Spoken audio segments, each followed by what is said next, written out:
Oh, say, can you see by the dawn's early light what so proudly we hailed at the twilight's last gleaming, whose by stripes and bright stars through the perilous fight for the red bonds we washed were so gallantly streaming, and the rocket's red glare, no bombs bursting in air, gave proof through the night that our flag was still there. Oh, say, does that star-spangled banner yet wave for the land of the free and the home of the brave?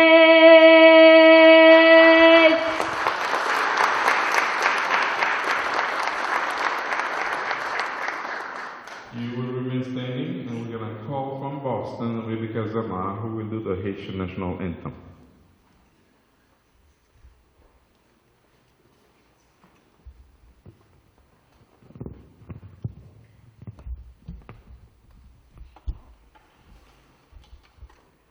Pour le pays, pour les ancêtres, marchons unis, marchons unis, dans nos rangs, point de traître, du sol soyons seuls maîtres, marchons unis.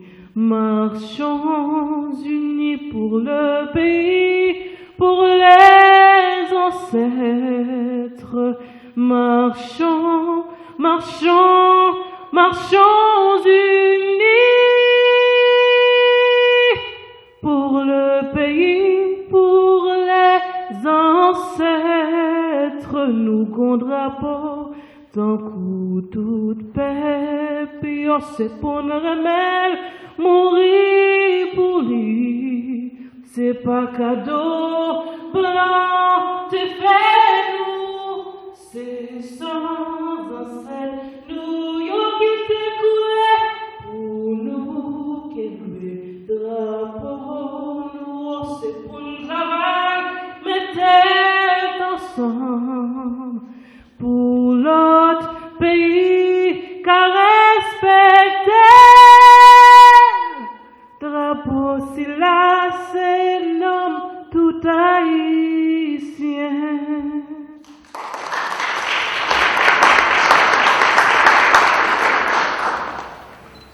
As the founder of New Bridges for Haitian Success, I am very proud of our team. NB4HS prides itself a beacon for the Haitian community in the state of Rhode Island and works to improve living conditions in the southeastern part of Haiti through education. In Rhode Island, we focus on helping the community to navigate the United States system through social services, trainings, and workshops. We understand how difficult, uncertain, and challenging it could be for new arrivals to navigate and stride a foreign land. According to data from the Haitian Consulate in Boston, there are at least 9,000 Haitians residing in Rhode Island. Most of this community are confronted a number of challenges, including the need for language. Employment services, referrals, housing, healthcare, and general need of integration with new society. The Haitian population is gradually growing in Rhode Island. We just elected our first city council woman, Nivala 14. Dr. Phyllis Denery, leader pediatric at Lifespan and the Warren Alpha Medical School of Warren University. And Angelina Jean-Louis Pierre, Miss Black USA Talented Teen. Yet, this population remains underrepresented and is in dire need of representation and add issues such as education, health, emotional wellness services, unemployment, and training opportunities. We work tirelessly to help ease the difficult experience of being an immigrant and refugee. There is a need for continued advocacy, but access to resources makes such action difficult. We don't have resources and funding for our program, education, health, and training session. My question to you all, what is your office doing to help the Haitian community? What is your office doing to help the Haitian community? Well, I highly admire this lady. It says, where there is education, there is hope. Every child has a right to education, and every child has a right to hope. Dr. Martin Beldy, Secretary of Foreign. Our long-term goal is to be able to send to medical supplies, school supplies, and tuition for parents, teachers, and children who are unable to afford funding in Haiti. We work forward to 2018 to send hundreds of children to school in Balance. We're planning this year to distribute it 26-feet container of supplies through Balance. We have a table sheet out there and with the envelope if you want to support the work we're doing here as well as in Haiti. Please feel free to go out and take an envelope. Thank you and greatly in advance. You and need you in Rhode Island.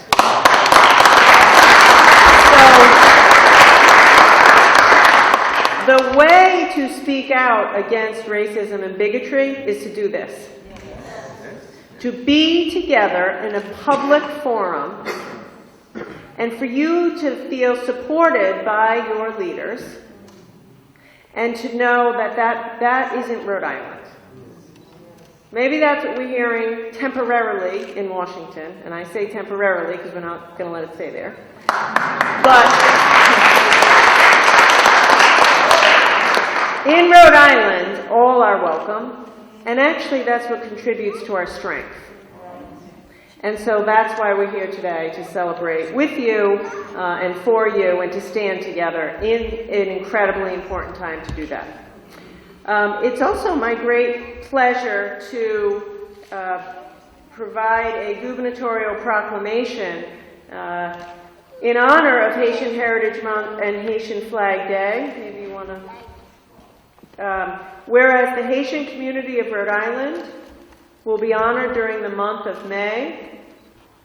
Whereas this month we remember the great Congress that united Haiti's ancestors for the Independence War.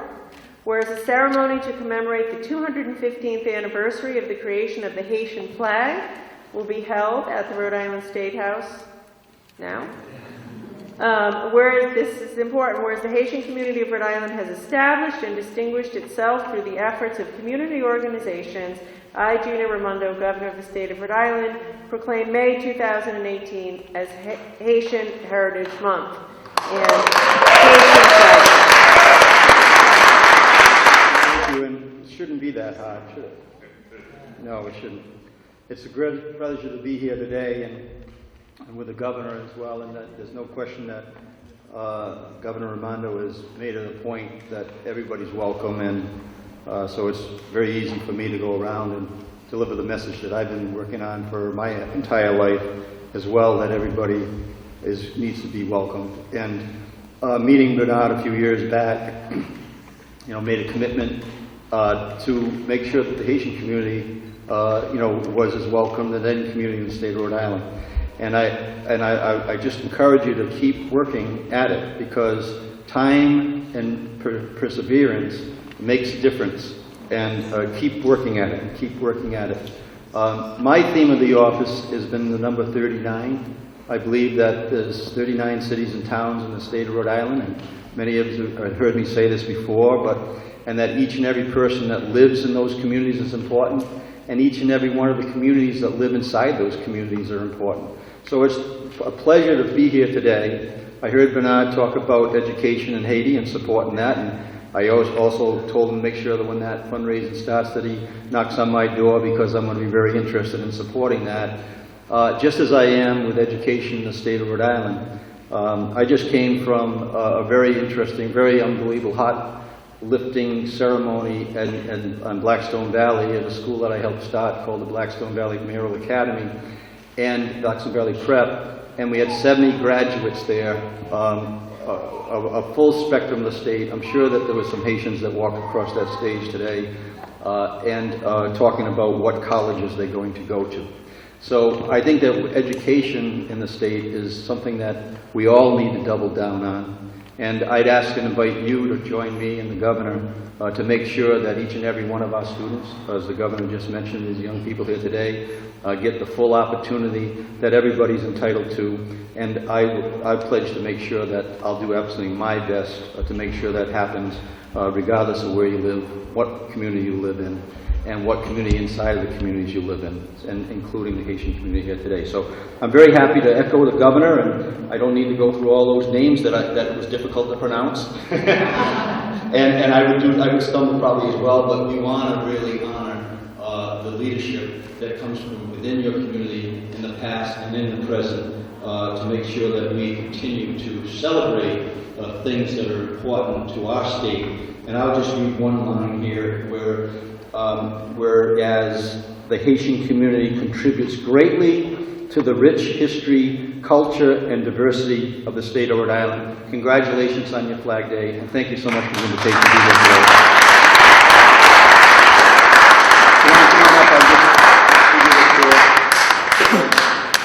Thank you very much.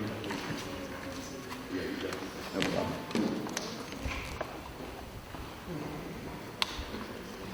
As we continuing with the fact, I know I have noticed that some new elected officials have just walked in. Dear sir, you got to be very careful as you approach here to talk. Oh, one more. I'm so sorry. You just sneaked in on me. I didn't notice. Okay. The Secretary of State, Madam Secretary of State, would you please come forward and address the audience session?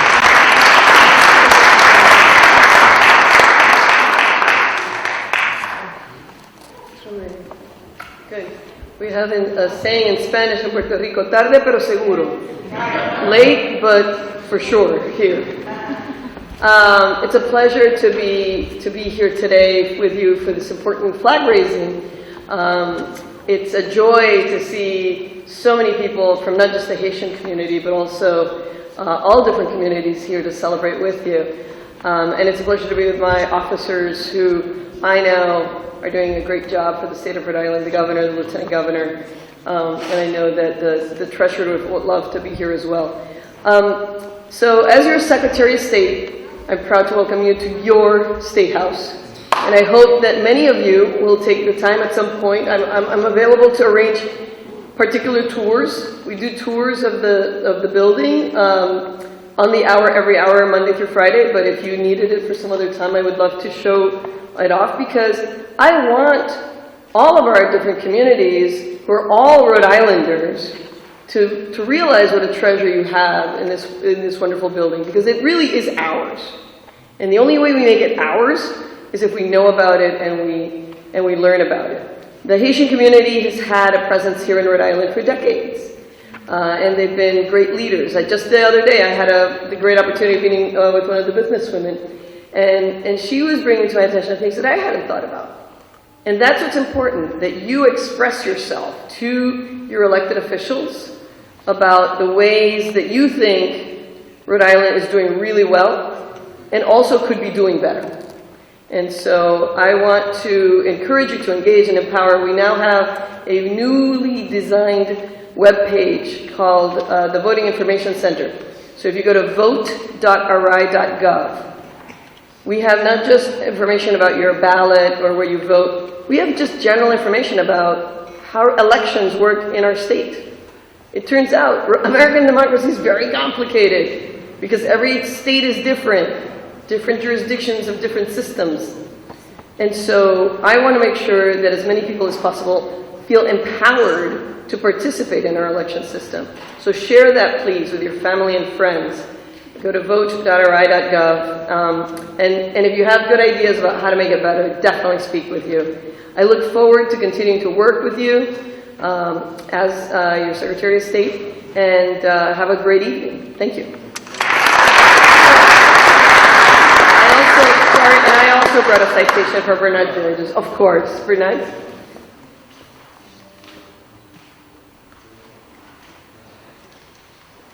And so make sure that I present this to you.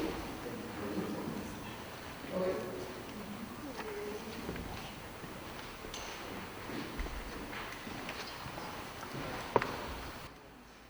Good afternoon. It is a pleasure for me to be here and say congratulations for all your success on behalf of the Providence City Council. And I want to say thank you because your community has given a great addition to the Providence City Council with Councilwoman Nebra Lafortin. We're so glad to have her.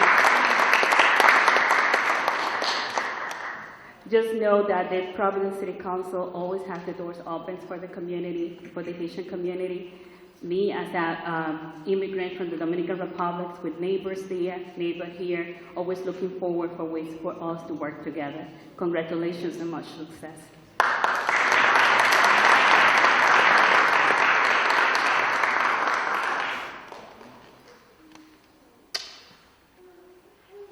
I know you have waited patiently.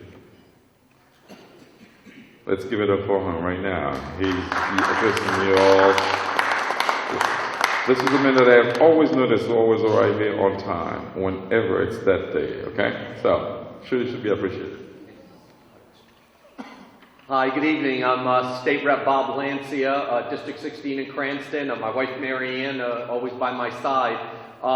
You know, there's some very special people in this room this evening, and I did have the fortunate opportunity to visit Haiti when I was the first exchange chaplain with the Canadian military. We were stationed in Halifax, Nova Scotia, and I was part of a United Nations peacekeeping mission down to Haiti. So I got to know your country a little bit. So I've always had a special place in my heart. And I also happen to be probably the only Republican in this room. So I recognize that as well. But understand, too, I say this at every occasion I go to. I call myself the new Republican. Thank you so much. Thank you, Bernard and New Bridges for Haitian Success for putting together such a wonderful event. And also making sure that the Haitian community is recognized here at the State House. Thank you, Councilwoman Matos. It is such a pleasure to have a colleague who's from the same island. And to be able to collaboratively work together despite the differences and the level of racism that currently exists within that one island. So it's truly a pleasure to be here. One of the things I want to recognize is in the Haitian national anthem, one of the things it states is that our independence, our freedom was not a gift. It wasn't given to us. Blood was shed for that independence. And it is important for us to remember the sacrifice and the contribution that our people have made for our freedom. And also to remember the contributions that Haitians have made and continue to make to America and the country. We think about the purchase of Louisiana. It wouldn't happen so soon if it wasn't for Haiti. Because of the leadership of Dessalines. People don't talk about Toussaint Louverture's strategicness or strategic policies. There was something called the Toussaint Louverture Clause, and it was a clause that focused on trade.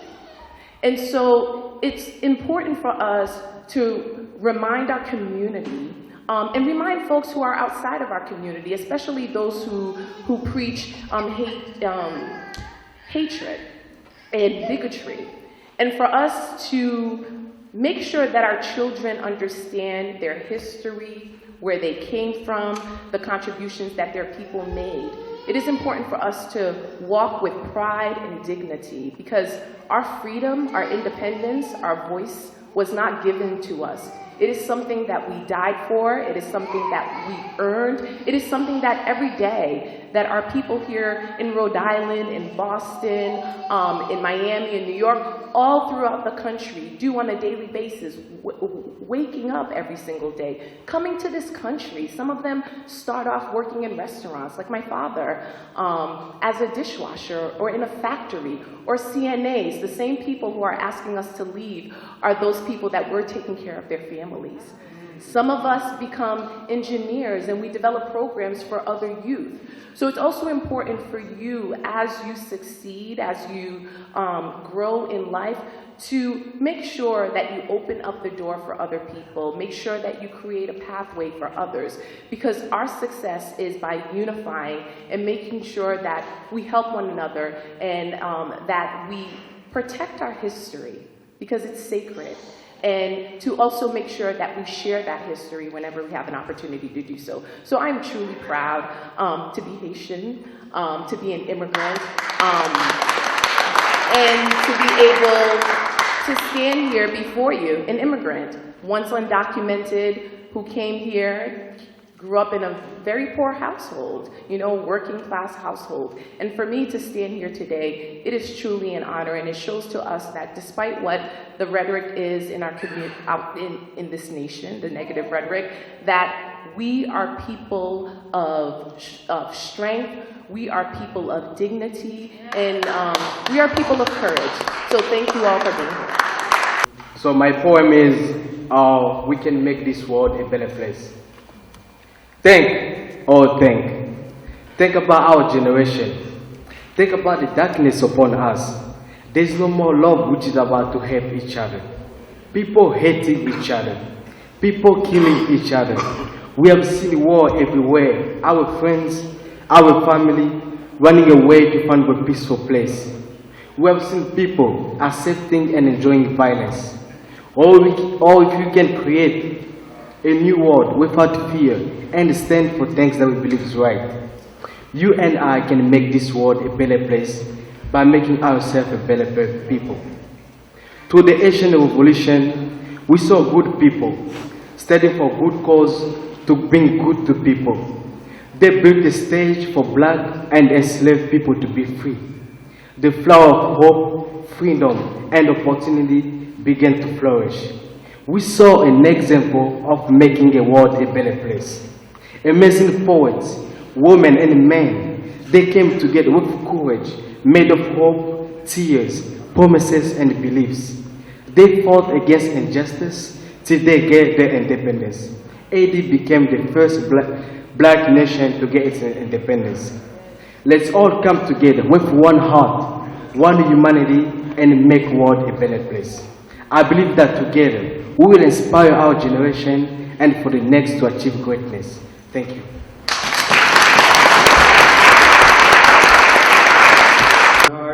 And the New Bridges for Haitian Success for organizing such a wonderful event. On behalf of all of my colleagues at the Institute for Justice and Democracy in Haiti, where I work, I'd like to congratulate the Haitian community of Rhode Island and all Haitians in Haiti and abroad on the 215th anniversary of the creation of the Haitian flag.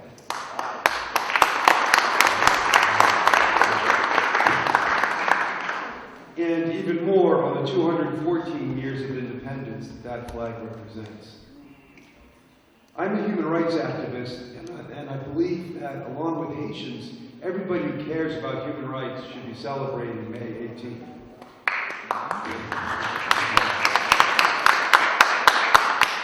Because Haitians were the original founders of the human rights movement.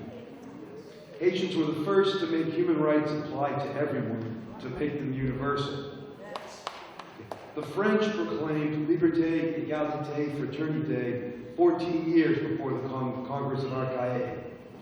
But they did not mean égalité or liberté for everybody.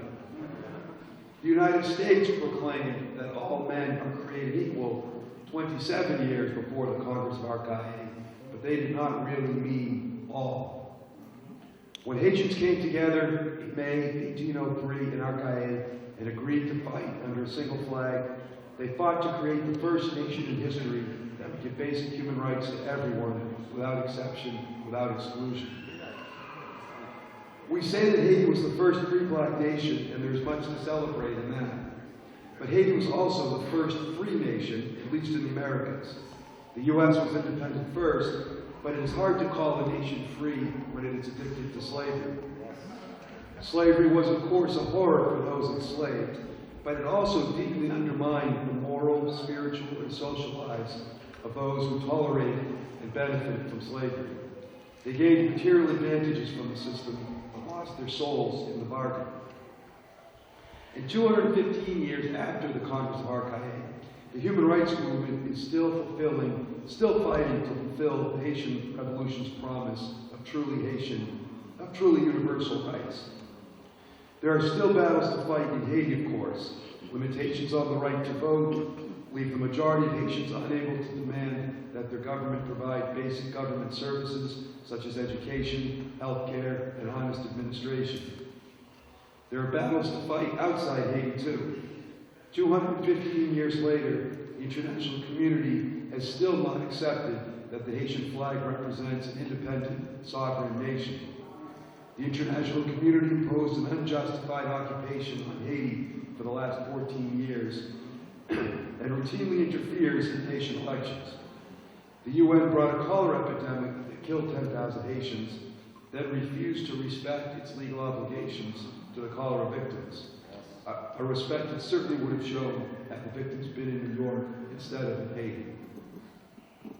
Haitians have been contributing to the United States ever since the Battle of Savannah in 1779, serving as professionals, political leaders, community pillars, and valued workers.